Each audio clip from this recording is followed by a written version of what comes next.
खुलुमबाय। आंनि मुङा थरायना रिमि बसुमतारी, जिल्ला क'क्राझार, गामि 2 नं नाराबारि, पस्ट अफिस सेरफांगुरि। आं दिनै दुलाराय बाथौ गौथुम लाइमोन आफादनि दैदेननायाव अनलाइननि गेजेरजों बाथौ थान्दै फरायथिनाय बादायलायनाय हाबाफारियाव बाहागो लादों।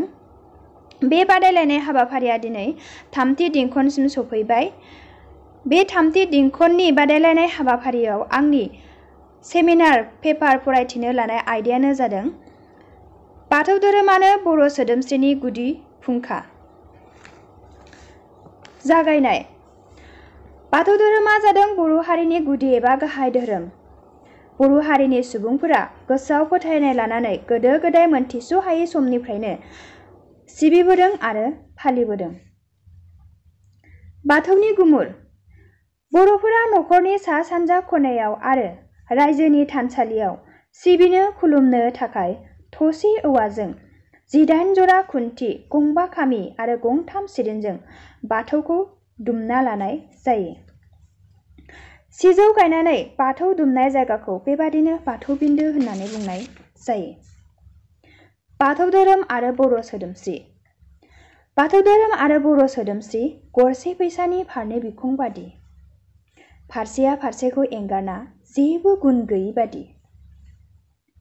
मानोना मोनसे हारिया सिनायथि जायो धोरोम, राव, हारिमु, थुनलाइ, जानाय लोंनाय, गाननाय जोमनाय, दामनाय देनाय, खननाय मोसानाय, आसार खान्थि बायदिजोंसो। बेफोर थायोब्लासो मोनसे हारिया जौगायो आरो सोदोमस्रि मोनो। जोंनि बर' हारिया सोदोमस्रि मोनदों बाथौ धोरोमनि गेजेरजोंसो। मानोना बाथौ धोरोमानो बर' हारिनि गाहाय एबा गुदि धोरोम। आथिखालनि आल्ट्रा मडार्न मुगायाव बाथौ धोरोमादि बर' हारिनि गुदि एबा गाहाय धोरोम, बेखौ मुलुगनि खना खनला नुफेरि आरो मिथियै दंबावो होननानै आं साना।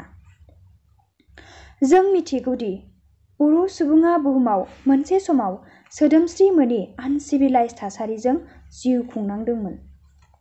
बिसोरनि समाजा जौगाखांनाय नङामोन।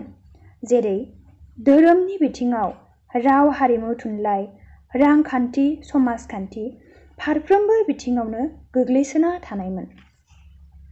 जायखौ नुनानै गुबुन हारिया सै सै खालामबोदोंमोन आरो जोंनि धोरोम सिबिनायखौ भुत फोथायग्रा एनिमिस हारि होननानैबो बुंलांदोंमोन। बर' हारिनि सुबुंफोरा गोबाव सम सिगांनिफ्रायनो बाथौ धोरोमखौ गावनि आरो न'खरनि गाहाम हास्थायनानै सिजौनि महराव फुजिबोदों। बाथौ धोरोमनि खेराइसालियावनो बर' सोदोमस्रिनि फुंखाफोरा बेरखाङो। खायफा बर'नि फावथाइ एबा थुनफावथिनानि जोनोमखौ खेराइसालिखौनो होननानै बुंलांदों। जेरै जारा फाग्लानि बिहामजो मंग्लिखौ नागिरनाय, बिहामजो मंग्लिखौ मोननो थाखाय खेराइ फुजा होनाय, खेराइनाय समाव बिहामजो मंग्लिया खाम सिफुं जथानि देंखोजों दौदिनिनि महराव गोरसि गोरसि खेराइसालियाव मोसाफैनाय। अब्ला जों बुजिनो हाबायदि बर'नि सिनायथिया बाथौ धोरोमनि गेजेरजोंसो जादों। जेरै जारा फाग्लानि बिहामजो मंग्लिखौ नागिरनायजों बर'नि सल'बाथानि जोनोम। खेराइ फुजा होनाय, बेयाव दं दामनाय देनाय, खननाय मोसानाय, बाथ्रा रायज्लायनाय, बेनि गेजेरजों बर' फावथायनि जोनोम। खेराइ फुजायाव बाहायजानाय खाम सिफुं जथा, बेनिफ्राय जोनोम जादों बर'नि गिबि दामग्रा देग्रा आगजुआ। खेराइयाव दौदिनिनि मोसानाय, बेनि गेजेरजों जोनोम जादों बर'नि बागुरुम्बा मोसानाय।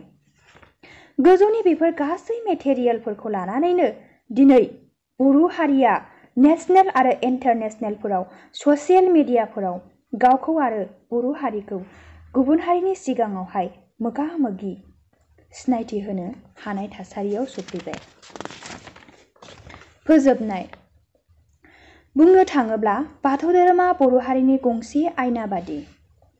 आयनायाव जों जेरै जोंनि महर मोखांखौ रोखा रोखायै नुनो मोनो, थिग बेबादिनो गोथौयै सानना नायोब्ला बर' हारिनि गासै सिनायथि बिथिंफोरखौनो बाथौ धोरोमाव सरजाबना थानाय नुनो मोनगोन।